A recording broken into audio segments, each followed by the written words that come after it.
When I listen to Boris Johnson, when I listen to people like Joe Biden, when I listen even more to Emmanuel Macron, all I can think of is how condescending you are. Glasgow was the UK's second most important city. Beautiful buildings, beautiful streets, a gorgeous city. When I see cities like this, I think also about the other side of it. You know, there's a phrase from Walter Benjamin, every monument of civilization is also a monument of barbarism. I think of the famines in Bengal, the jute workers in Bengal sending jute to Dundee through the Glasgow port.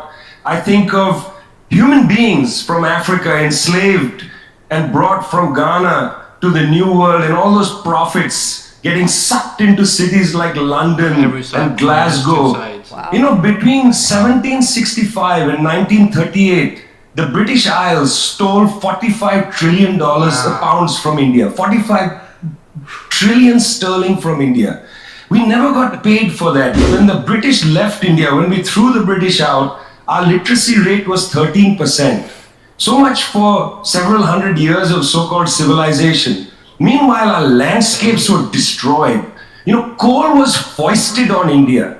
You foisted coal on us. You were the ones that came and made us coal dependent. And then you left, and now you dare to condescend to us. When I listen to Boris Johnson, when I listen to people like Joe Biden, when I listen even more to Emmanuel Macron, all I can think of is how condescending you are. You condescended to us 400 years ago. You condescended to us 300 years ago. You condescended to us 200 years ago. You condescended to us 100 years ago. You're condescending to us today. You only know condescension because for you, colonialism isn't something that happened in the past and we defeated you. It's not that. For you, colonialism is a permanent condition.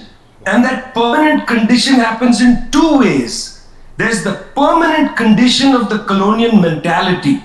You want to lecture us. You want to tell us that we are responsible for all the problems because you'll never accept that you're the one principally to blame. You signed the Rio Formula in 1992 on common and differentiated responsibilities. You like the common part. You like the common part. You like to say we're all in this together and so on. We're not in this together. The United States, 4-5% of the world's population, still uses 25% of the world's resources. You outsource production to China and then you say China is the carbon polluter. China's producing your buckets. China's producing your nuts and bolts. China's producing your phones. Try to produce it in your own countries and see your carbon emissions rise. You love lecturing us because you have a colonial mentality. Then there are colonial structures and institutions. You lend us money, and every time you lend us money, which is our money, every time the International Monetary Fund comes to our societies and they tell us, here's the money we are giving you. No, it's our money. You give us our money back as debt, and then you lecture us about how we should live. The climate justice movement is a movement that says we're worried about our future. What future? What future? Children in the African continent, in Asia, in Latin America, they don't have a future, they don't have a present.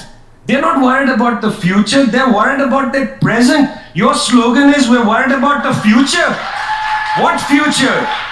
That's a middle-class bourgeois Western slogan. You've got to be worried about now. 2.7 billion people can't eat now, and you're telling people reduce your consumption. How does this sound to a child who hasn't eaten in days? You've got to clue into this, guys. You've got to clue into this. Otherwise, this movement will have no legs in the third world.